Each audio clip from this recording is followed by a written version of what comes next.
Olá, eu sou Diane Bickel, redatora do Poder 360 e este é o Poder Entrevista. Vou entrevistar Alfredo Kotait Neto, presidente da Confederação das Associações Comerciais e Empresariais do Brasil. Alfredo tem 77 anos, é formado em Engenharia Civil e mestre em Economia e Administração de Empresas. Foi secretário de Planejamento e de Relações Internacionais da Prefeitura de São Paulo e assumiu também o cargo de senador pelo Estado de São Paulo, como suplente de Romeu Tuma, falecido em outubro de 2010. Na iniciativa privada, liderou empreendimentos no mercado de capitais, na área financeira, hoteleira, hospitalar e construção civil. Foi também condecorado pelo Itamaraty com o grau de Comendador da Ordem de Rio Branco por serviços prestados ao comércio do exterior. Alfredo, obrigado por ter aceitado o convite dessa entrevista. Bom estar aqui no Poder 360. Conheci aqui os estúdios e toda a estrutura de vocês, queria cumprimentá-los, né? Cumprimentar pelo trabalho, né? Pelo trabalho que vocês têm realizado aí, divulgando as notícias e trazendo mais informações para o público brasileiro, viu? Agradeço também a todos os web espectadores que assistem a esse programa. Essa entrevista está sendo gravada no estúdio do Poder 360, em Brasília, em 23 de abril de 2024.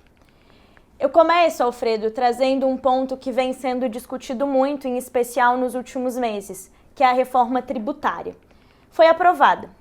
Eu queria ouvir do senhor como o senhor analisa o impacto para as empresas e o que acha de ser importante agora para ser incluído na regulamentação. Todos nós sempre esperamos há anos uma reforma tributária. Entretanto, da nossa avaliação, essa não atende às nossas expectativas como um todo. Entretanto, foi aprovada no ano passado e agora vamos entrar nas discussões da regulamentação da reforma tributária. Essa reforma, ela teve um princípio de diminuir os impostos para a indústria, porque nós concordamos, mas houve uma transferência de impostos para comércio e serviços. Aí nós não concordamos. E essa transferência de impostos não foi definida qual é a alíquota que vai ser discutida agora nesta regulamentação. Portanto, o que nos preocupa, e nós estamos nos mobilizando através da nossa rede de associações comerciais, através da nossa estrutura empresarial dos micro e pequenos empreendedores, onde a maioria estão no comércio e no serviço, exatamente para estarmos atentos nessa discussão e não deixar com que a alíquota seja alguma coisa que inviabilize os nossos negócios. Portanto, nós estamos muito preocupados, atentos. Essas discussões vão começar agora, já entrando provavelmente semana que vem. O governo já deve estar entrando na pauta do Congresso com a sua ideia de regulamentação da reforma, mas tem muita discussão por vir ainda. E, Alfredo, no modelo atual do Brasil, a gente já tem uma tributação elevada sobre o consumo de bens e serviços. Com essa alíquota que está prevista, que está em discussão, a reforma tributária é viável para o setor, no ponto de vista do setor de serviços e comércios, claro? Mais uma vez, Diane, toda a questão está na calibragem dessa alíquota. Isso não foi definido. Os números que têm que ser apresentados não são viáveis. Nossa equipe da Associação Comercial de São Paulo, que é uma equipe técnica que tem analisado, estudado muito essa questão, tem dito que essas alíquotas que têm sido conversado e apresentado não passa e não vai ajudar a incrementar os nossos negócios na área do comércio e serviço. Agora, isso ainda não está definido, né? Vamos aguardar para verificar. O que nós conseguimos na reforma tributária aprovada foi que houvesse um teto, né?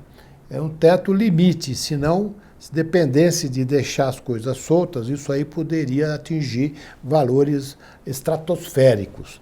Nós não podemos deixar que isso aconteça. Nós tem um limite aprovado até pela reforma tributária, mas nós temos que ter uma alíquota que seja viável para que as empresas continuem produzindo o seu serviço, vendendo no seu comércio e gerando renda, né?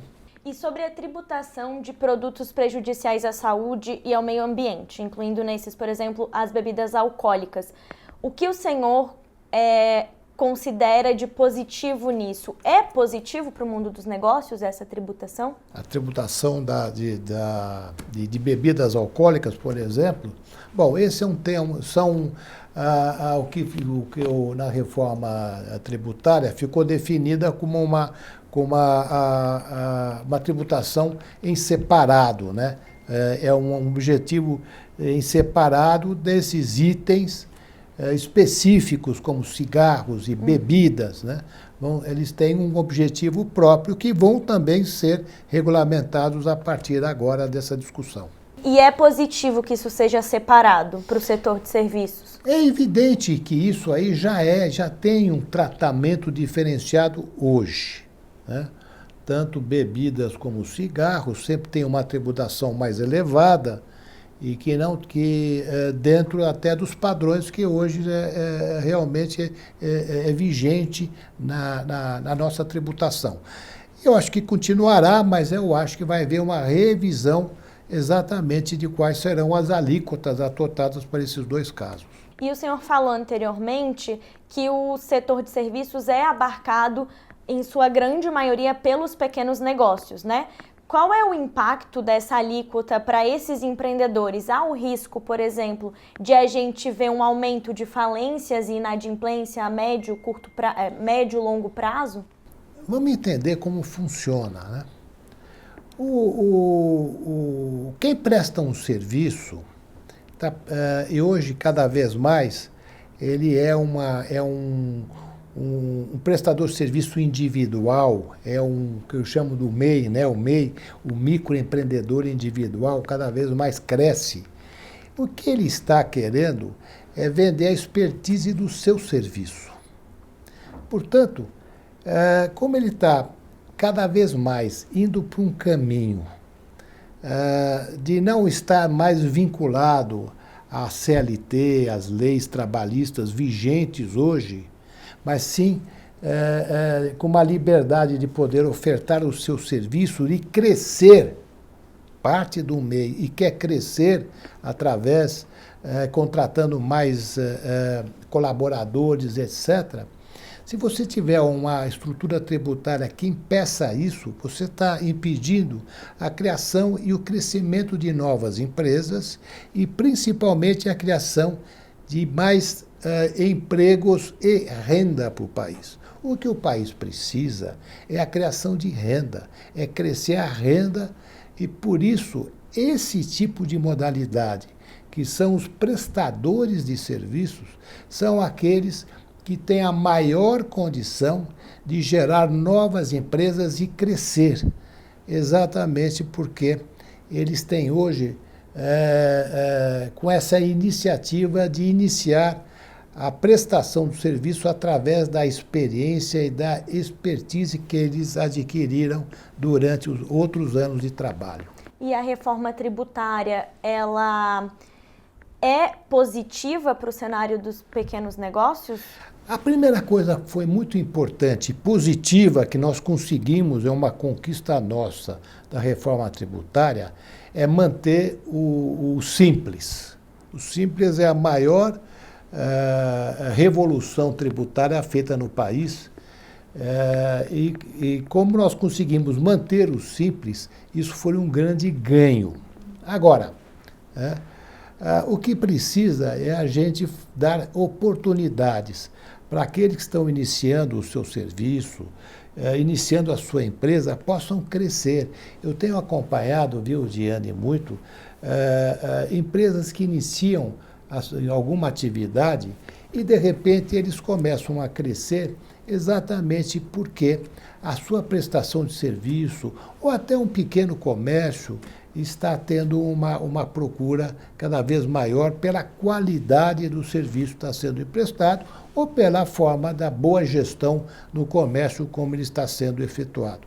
Eu acho que isso é um caminho muito importante. A reforma tributária não pode vir inibir esse tipo de evolução e de progresso que essas pessoas estão tendo nos seus negócios. Também há uma defesa da Confederação do ajuste do teto para mês, passando de 81 para 145 mil ao ano. Bom, o MEI, né, que é o microempreendedor individual, que é o início da iniciativa de uma pessoa que está vinculada à estrutura sindical ou à estrutura do CLT de hoje, ou que perdeu o emprego, mas que pode iniciar a sua empresa prestando o seu próprio serviço.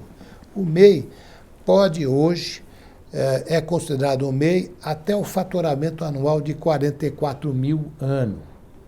E ele pode ter apenas um empregado. Esse é o MEI de hoje. O que nós estamos brigando e discutindo e lutando para que haja uma mudança, para que o faturamento anual do MEI passe para 144 mil ano. Na verdade, o faturamento anual é 71 mil por ano. A gente passa para 144 mil por ano, mais ou menos, e ele possa ter 2 empregados. Imagina, são quase 15 milhões de MEI aí pelo país. Vamos supor que tem 10 milhões realmente funcionando. Se eles pudessem crescer e ter cada um mais um empregado, seriam mais 10 milhões, né, de pessoas com oportunidades de emprego. Mas, infelizmente, a Receita Federal não está enxergando dessa forma e dificultando que o Congresso, que o Parlamento, consiga aprovar essa nova lei, né, que permita essas mudanças. Isso é positivo também, Alfredo, do ponto de vista do fiscal, porque quando é um MEI e ele aumenta esse faturamento para além do teto, ele passa a ter uma outra atividade tributária, pagando um pouco mais de imposto, né? Tem a ver também essa mudança do teto ou o senhor considera que não? Na verdade é o seguinte, Diane, vamos supor que eu tenho uma microempresa, sou um microempreendedor individual. Aí chegou em setembro, outubro, atingi 72 mil reais de renda anual. Eu paro, acho que eu não posso fazer mais nada, porque se eu ultrapassar esse valor, eu mudo de faixa. E eu vou para uma condição tributária que inviabiliza o meu próprio negócio. Portanto, hoje está havendo um represamento dos MEIs. E aí o que eu faço? Eu paro e crio um outro MEI. Então eu passo a ter 2 MEIs, né? Peço, por exemplo, eu tenho um MEI, aí eu ponho a minha mulher, por exemplo, para ter um outro MEI, e aí eu consigo chegar num faturamento de 140 mil, quando nós estamos propondo para aquela microempresa individual, pessoal, possa já chegar nos 144 mil ano sem ter que usar esse artifício de criar um outro MEI. Na verdade, tem que vir uma depuração desse sistema na hora que você aumentar o valor anual, porque tem muitas MEIs que vão deixar de existir, porque elas foram criadas com este artifício, porque tinham atingido já no meio do ano o seu limite de faturamento. E não tem como passar no meio do ano para um outro regime tributário, porque inviabilizaria completamente o negócio. E você sabe que os regimes tributários são sempre mudando, a mudança é feita no primeiro mês do ano, em janeiro. E esse número de 145 mil, a ideia é que dobre, menos que dobre um pouquinho, esse teto, ou tem alguma conta específica que é feita para que seja 144, 145 mil? Na verdade, nós fizemos uma correção, né? O MEI foi aprovado já, esse valor de 72 mil, mais ou menos, não sei te precisar, mas quase 10 anos. Nós fizemos uma correção monetária e ajustamos isso, né, mais ou menos por valor entre 140, 142, 144 mil ano, com esta correção. Foi por essa correção e achamos que nesse momento ajudaria muito àqueles que estão hoje desenvolvendo o seu trabalho, para não haver esta necessidade de criar esses artifícios. Indo para um outro ponto agora, Alfredo, o senhor é um dos defensores, em nome da Confederação, de uma reforma administrativa no Brasil, que é rodeada de pontos polêmicos. Conforme declaração anterior feita pelo senhor, ela se tornou ainda mais urgente após a aprovação da reforma tributária. Poderia me falar um pouquinho do porquê considera urgente essa discussão e qual o impacto teria ela no dia a dia dos negócios? Bom, primeiramente, Diane, vamos falar de forma conceitual, né? Nunca se poderia discutir uma reforma tributária sem ter discutido antes uma reforma administrativa. Você, na sua atividade doméstica, nas suas coisas, você vai querer sempre saber quanto você gasta para saber quanto a renda que você precisa oferir para poder cobrir esses gastos. O governo faz ao contrário. Quer gastar quer arrecadar o que puder e não controla os seus gastos. Uma reforma tributária só faria sentido se você soubesse primeiro qual é o meu gasto, aí eu vou calibrar essa reforma tributária, porque definiria qual é a receita que eu teria que ter para poder cobrir essa despesa, para que houvesse equilíbrio orçamentário, né? Como o governo não fez o seu dever de casa, não fez a reforma administrativa definindo os seus custos, ele está simplesmente calibrando a receita de forma aleatória, sem saber exatamente se essa reforma tributária com as alíquotas que estão sendo discutidas vão ser suficientes ou não para cobrir e manter o orçamento em equilíbrio. Daí a geração do déficit. Por exemplo, no ano de 2023, nós tivemos mais de 300 bilhões de déficit, né? Déficit operacional. O país não pode viver com isto, né? Se você considerar esse déficit operacional de 300 bilhões como sendo uma coisa constante, você vai ter que ter um crescimento de impostos, uma receita de 300 bilhões, porque o país tem que viver no orçamento equilibrado. Você, nas suas atividades pessoais, domésticas, etc., você procura estar com o teu orçamento equilibrado, né? Senão você gera a dívida que uma hora você não vai conseguir mais pagar. É o nosso governo. E é tão impressionante que outro dia, Diane, eu estava numa reunião, numa discussão, que as famílias brasileiras precisam ter uma educação financeira. Falei, peraí, antes o governo precisa ter. O governo não pode chegar para as famílias e falarem, olha, vocês precisam ter educação financeira. Primeiro é o governo que tem que dar o exemplo e mostrar que ele sabe controlar suas contas. Então a reforma administrativa precede a reforma tributária. Isso não foi feito. E me preocupa muito, porque agora vão se definir as alíquotas, a discussão que está aí agora presente, e depois vai ser necessário fazer uma reforma tributária, porque dificilmente o governo vai conseguir fazer uma equação definindo as alíquotas que consiga equilibrar o orçamento. Então, a preocupação nossa é muito grande em cima desses dois pontos que deveriam ter sido discutida a reforma administrativa antes. O senhor considera, então, que uma reforma administrativa feita antes da reforma tributária resolveria parte do problema das contas públicas? Uma reforma administrativa feita antes de uma reforma tributária, ela era fundamental para dar um norte para o governo e para os parlamentares de qual é o tamanho da reforma tributária que era possível para o Brasil. Hoje se faz ao contrário, completamente errado, né? Você simplesmente faz uma reforma tributária sem você conseguir cortar os seus custos, né? Sem definir as suas despesas. E essas despesas só aumentam, né? É uma coisa impressionante o que ocorre aqui no país, que ninguém está muito preocupado com as despesas, né? Em cortar despesas, né? Querem, na verdade, gastar muitas vezes até sem ter a base adequada para poder fazer esses gastos. E a reforma administrativa deveria preceder, como o senhor disse, a reforma tributária. Mas isso não aconteceu. Ela sendo feita agora, num cenário em que ela começasse a ser trabalhada, seria positivo da mesma forma, mesmo invertendo essa ordem? Bom, em algum momento isso vai ter que ser feito, né?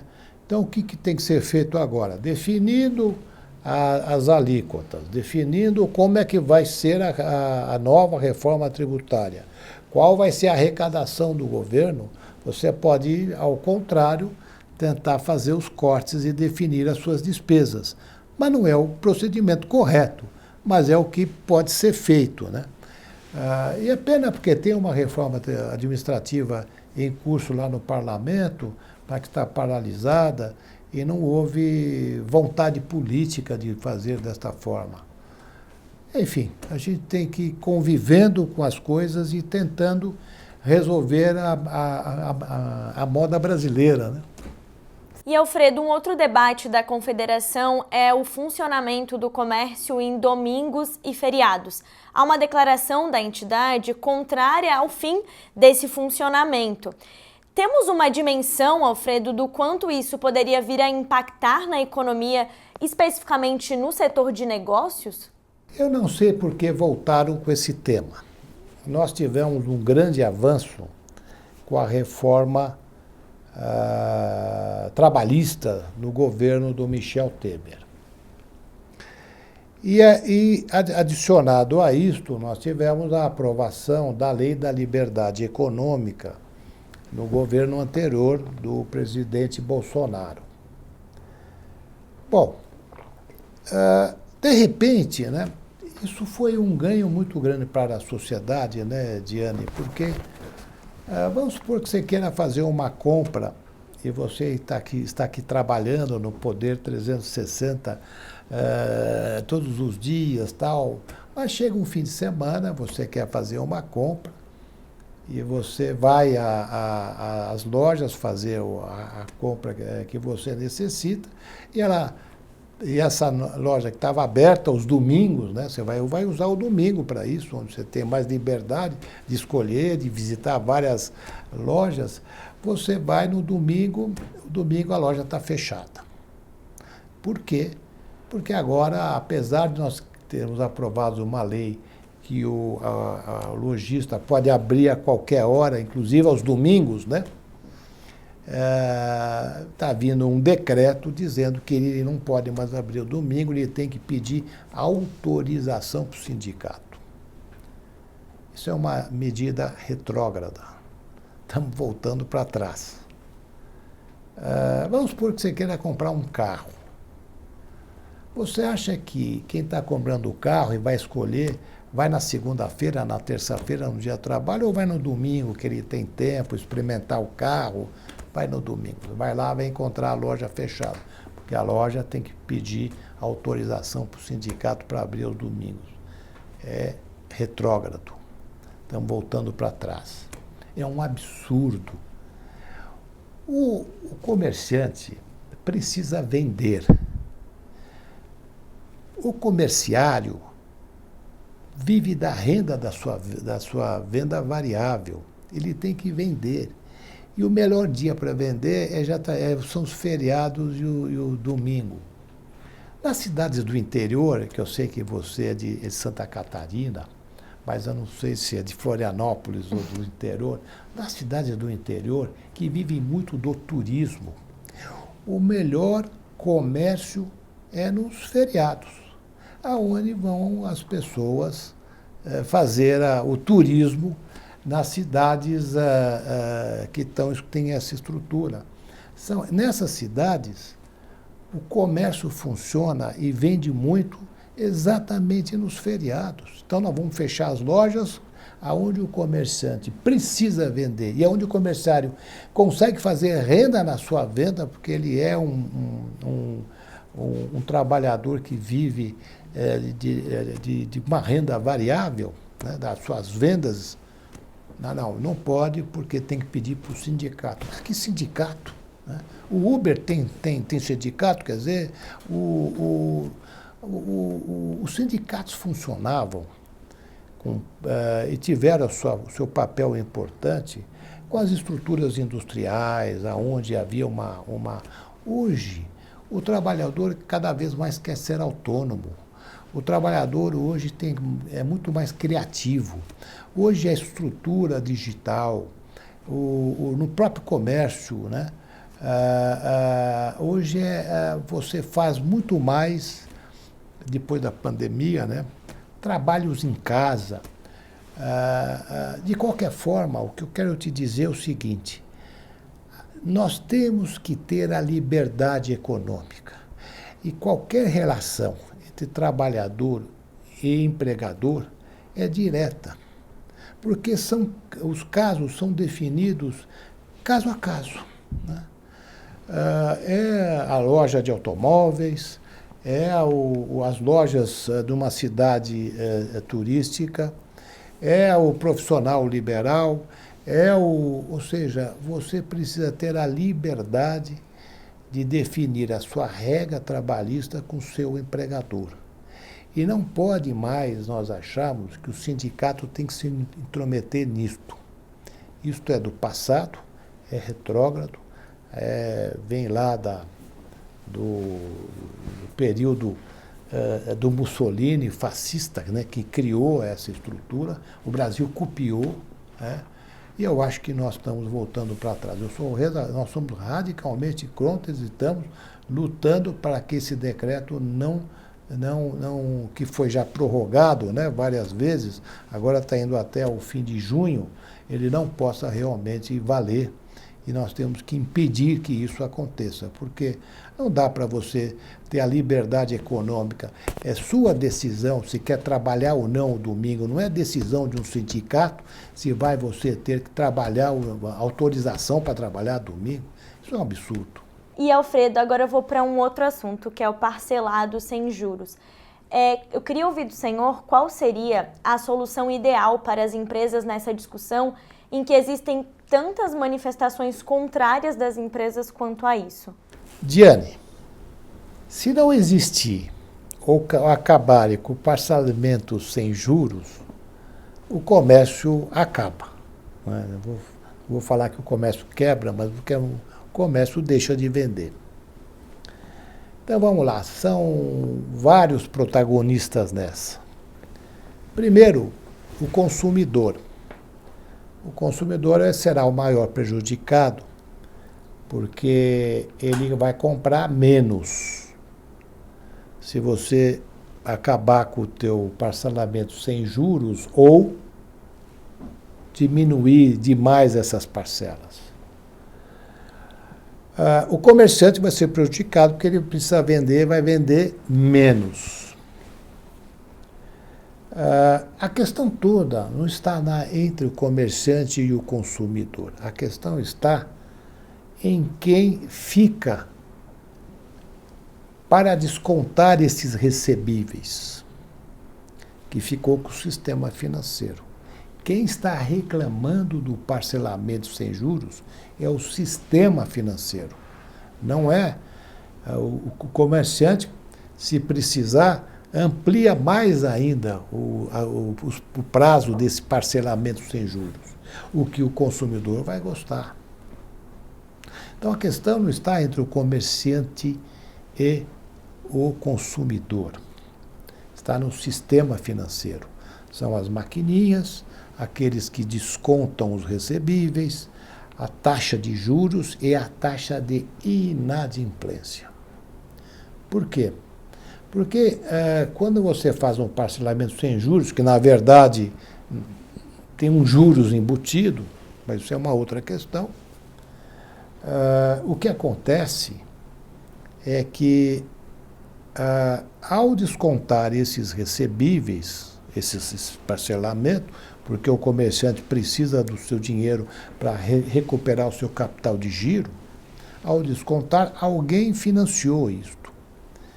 E quando você faz essa compra parcelada e muitas vezes, o consumidor às vezes perde o controle financeiro da sua própria gestão financeira.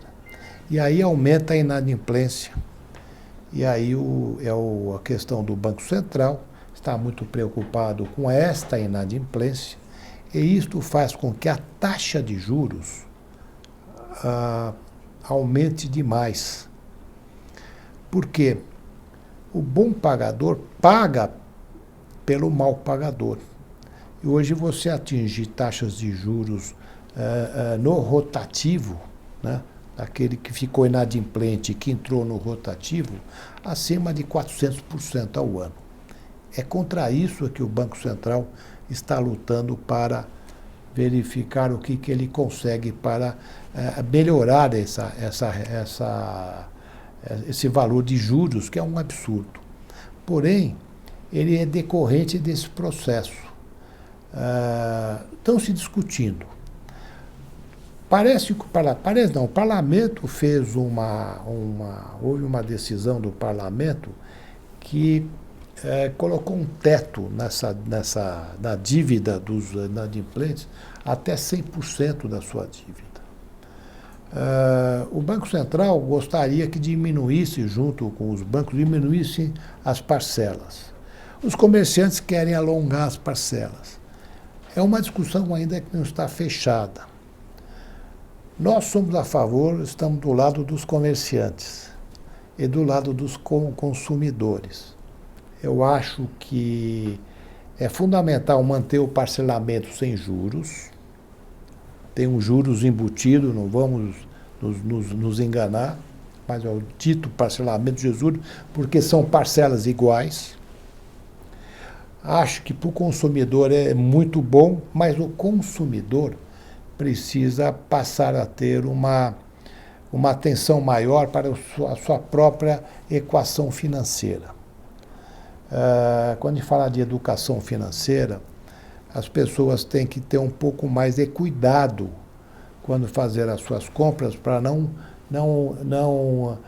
exceder demais a sua capacidade de pagar as suas contas depois que foram financiadas. Mas eu sou muito a favor, eu luto muito para a manutenção do parcelamento sem juros, numa quantidade de parcelas que seja bom para o comerciante e que seja equilibrado dentro de princípios financeiros para o consumidor. Desde que seja equilibrado, é positivo. Sem dúvida nenhuma. Sem dúvida nenhuma. Eu sou a favor do parcelamento sem juros.